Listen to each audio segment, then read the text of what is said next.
Hi guys, it's Chris here with selfmadenewbie.com, and in this video you're going to learn how to select a profitable niche, how to do it properly, what process you need to follow, because everybody gets this wrong.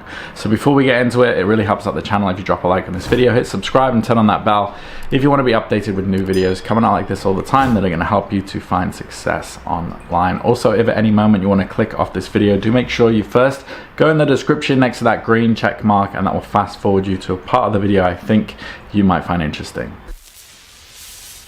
So as you can see on your screen right now, I have what I call a strength to sales model. This is a model that I feel I created. It might already exist, but I kind of stumbled upon it on my own. And it's basically a model that you need to follow, or a model that is generally followed when people actually find success and actually start a business online that makes money. Okay, they're generally following this each step correctly. Okay, so today we're gonna really talk about the first two steps, because obviously the first step, if you take the first step wrong, then the consecutive steps are likely going to be wrong as well. So it's important that we, get off on the right foot. Now, when selecting a niche, people are like, oh, what are the most profitable niches? How do I validate my niche? And things like that. So the first thing you need to remember is that every niche is valid and you can make money in any niche. People want to choose the right niche because they're thinking in terms of, oh, if I select the wrong niche, there'll be too much competition and I won't be able to compete, I won't be able to make any money. And that's not how you need to think about niches at all. Okay, that's very pessimistic. And as I said, you can make money in any niche, even as a newbie. It's kind of a cop-out. I believe the brain seeks opportunities to cop out. I think the human brain seeks ways to procrastinate. Okay, but you got to ask yourself this. Do you think that in like 5 years time or 10 years time there won't be new faces in the fitness niche, in the health niche, in the money niche, in the crypto niche, in the yoga niche, in the keto niche? There's always going to be new people, new faces, new fresh ideas coming out. So to say that there's too much competition is to say that there'll never be any new people. Okay, because it's impossible to break in. Okay, it's completely untrue. Look at Amazon. Okay, there were shops around, there were supermarkets, shopping malls around long before Amazon, and they basically came in with the right strategy, and then they were able to make more than everybody. Okay, so there'll always be opportunity there if you follow the process correctly. The real problem is most people just don't know how to follow process. So the mistake most people make is they think, okay, I'm gonna find a niche. Let me think, okay, let me get into the fitness niche because I like going to the gym. Okay, so I think people will probably want to learn how to do this. So I'm gonna make a bunch of videos or a bunch of blog posts about, how to build bigger triceps, biceps, how to do this. And basically the mistake you're making there is that you're using your own brain to create content. You're using your own brain and thoughts to validate your content. Okay, and if you think about that, it's sort of ridiculous. It's actually 180 degrees backwards from what you should do. Now, a lot of people out there, they do create and succeed from choosing a niche and moving backwards, or thinking backwards in how they produce content. Okay, so they think, oh, I want to get into fitness. Oh, here's a video on doing this, and the video manages to take off, and then they think, oh, it looks like I chose the right niche, I'm a genius. And actually, probably a lot of luck and a lot of flukiness went into that, or they were just maybe new on the scene. But nowadays, because there are a lot of people in different niches, doesn't mean it's saturated, doesn't mean you can't get in there. It's more difficult to fluke it. It's more difficult to just get lucky, okay, with your content. But luckily there is a process you can follow. So essentially what you need to be doing when you're finding your strengths and trying to apply it to a niche market is you always need to be responding to the market, okay? Not forcing stuff onto the market, not trying to create a market, but just responding to it, okay? So that means, going back to what I mean by following a process backwards, instead of you thinking about what people would want and pushing it out there and trying to get lucky, the proper way to do it is to do it the opposite way. You see what people actually want and then you create content. That way you're not just throwing content out there, your content is what I call validated content, okay? You've seen that the market needs something. You've applied your strength to that need. So you've applied you being the solution to the pain point or problem of the audience. And when you throw out content after someone's asked for it, it then becomes validated, meaning the audience is already looking for it and then you're just providing it. So once you are putting out validated content, the consecutive steps, like the holy grail of, the biggest problem most people have, which is traffic, getting traffic, it becomes a whole lot easier because you've already got this pool of people looking for this answer, and you just drop in the solution that there's already people looking for, and eventually they're going to find you. Now, here's a real life example of that. Okay, you can see a video here on my channel I put out last year. It got 33,000 views, and these views happened extremely quickly. 412 comments, 958 likes. Now, why did I get these views extremely quickly? Usually, on a new channel, you'd have to pay for these views. You don't just get these views by fluke. Well, what I did is I just followed this process. So while I'm not in the crypto niche, I am always looking for opportunities. So this is like a miniature version of what I'm talking about. I basically was on Twitter one day and I saw a bunch of people complaining that they had this pain point, this problem.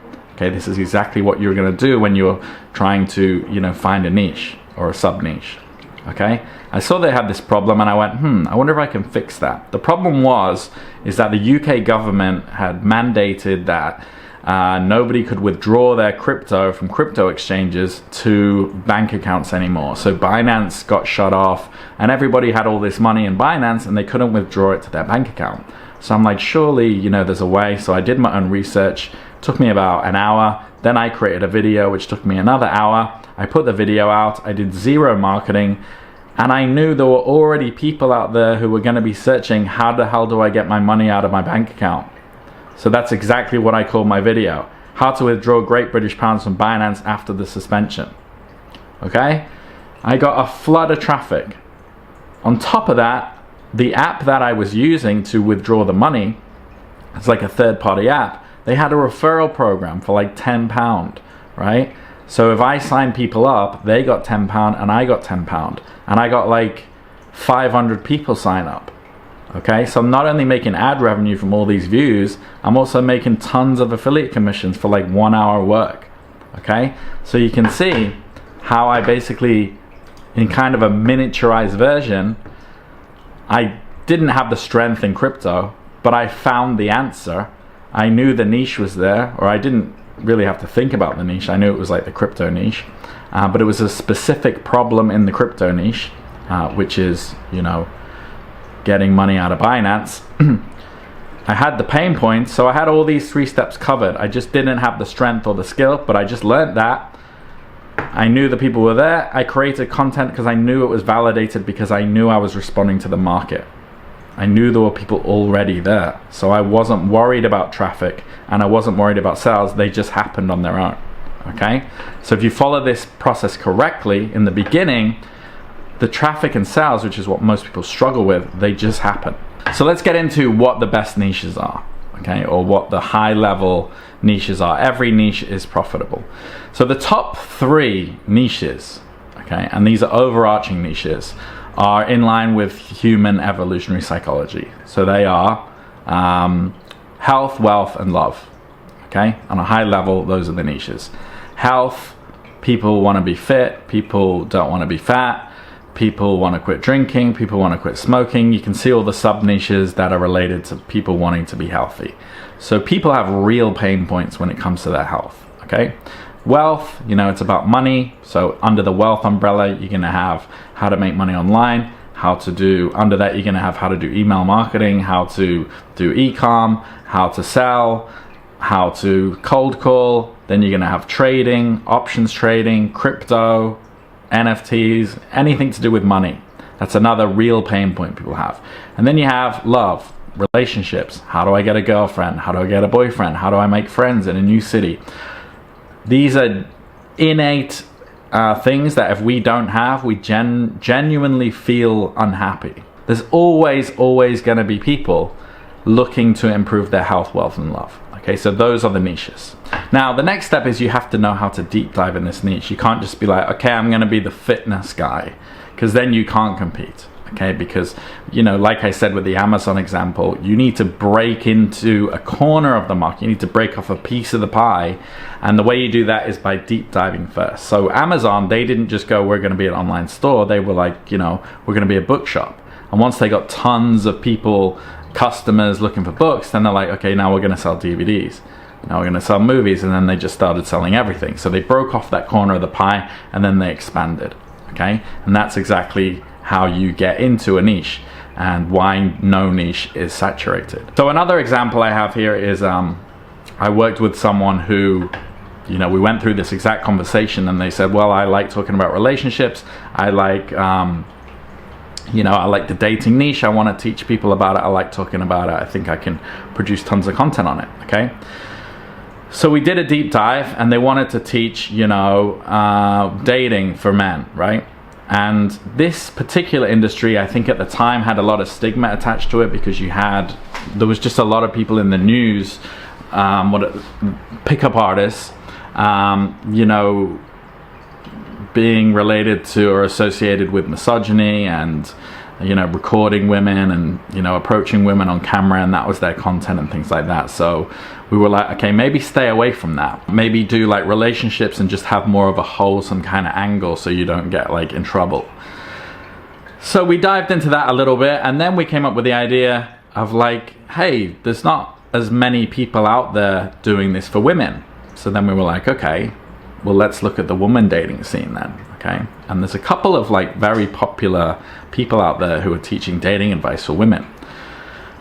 So we were like, well, we need to dive deeper into this. Let's go on Quora.com, which is a great resource for validating your niche, and see what people are asking. Let's go into our market, because everybody's asking questions on there.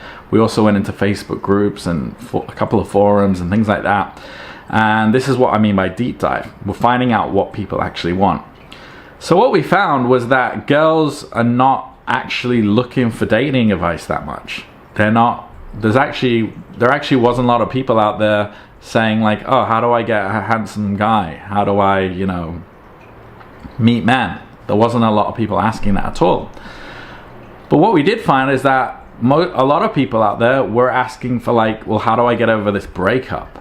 You know, like, I just broke up with a guy, how do I get back out there? So while maybe it's the same thing, but the way they were asking it was different, okay? So if you were just teaching someone how to, you know, go find a date, that's not being searched for. Maybe they want to know that, but the way women were searching was not for like, how do I find a cool, great guy? What they were actually searching for was, how do I get over this relationship and kind of get back on the horse? Or how do I get over this heartache? Okay? Now you could probably dive into teaching them how to, you know, meet someone else, but the way people search is super important, because that's the thing going in your titles and your keywords and your SEO. Okay, so if you want to, you know, create content, you need to be titling it using the words of your target market. Again, responding to your target market. Okay, so we could even go deeper on that, because then what we found out is that, you know, we found a bunch of breakup groups on Facebook, and there was a whole niche there to do specifically with I think it was something like how to get over breakups from, or how to get over someone that, or how to get over the effects of a narcissistic partner. So breaking up with someone who had narcissistic personality disorder and the issues that come with that. So we dived into that. We found a huge niche audience, and started looking up the questions people were asking, started responding to those questions. And again, just like my crypto solution to withdrawing money to UK bank accounts, the audience was already there. That meant the content was validated. That meant the traffic was already there, kind of like a dam on a river. And our content opened the dam, and the traffic found the content, because we knew there's already people there looking for it. Okay, we didn't try to like make it up. We didn't try to think, you know what, I think people might want this, just from your own brain. Okay, if you think about it, it seems obvious, but I swear to God, everybody gets this wrong. They try to just think what people will want, create something, and then nobody cares. So practically, going away from this video, what do you want to do? Well, you want to find out what strengths you have, follow this strength to sales model, Okay, find out what you're good at. Maybe you already know. Then you need to apply that to a niche. So think about those 3 niches I gave you, which are evolved needs, basically. Health, wealth, and love. And then go on Quora, find Facebook groups, dive into whichever one niche you're looking for, and find out what questions are being asked that you resonate with, okay, the most, or how, or which ones your strengths apply to the most. Maybe you're better at helping women with their dating life than men. So you're gonna see questions, they're gonna pop out to you more than the others, okay? You're gonna find yourself being able to answer certain questions better than others, okay? And then you can start to develop a kind of avatar of who your one customer is, because you always try and start a one customer, one person, okay? Because if one person has an issue, you know there's a whole bunch of people who are exactly like them. So that's how you go about basically, you know, steps 1 and 2 and 3 of this strength of sales model, okay? You got to stop thinking, you got to stop using your own brain and thinking what people probably want, and instead find out what they actually want and give it to them, okay? Then everything else becomes a lot easier. Now, I've got a link for you in the description, and that link will take you through to my Silver Spoon program, which basically takes you by the hand through all of these steps and gives you a crystal clear roadmap on how to, you know, use your strengths as a vehicle to monetize your life and start that freedom business online, okay? And I currently have an offer where you can get into both the community and start the first 3 modules on my program for absolutely free, okay? So if this is interesting to you, if you are trying to start an online business, if you've gotten anything from this video but you want to really be shown all of the steps from strength to sales, I would recommend clicking that link and claiming the last few of those free spots on the Silver Spoon program. It's called Silver Spoon because I've designed it in a way where I'm literally just spoon feeding you the exact steps, what to do, how, what, when, where, why, exactly what to do. So click that link, join the community. Currently have about 99 or 100 people in there that you can talk to, ask questions. It's the best place to find me as well. So I'll hopefully see you there. If you found value in this video, please drop a like and subscribe, and I'll see you on the next one. Take care.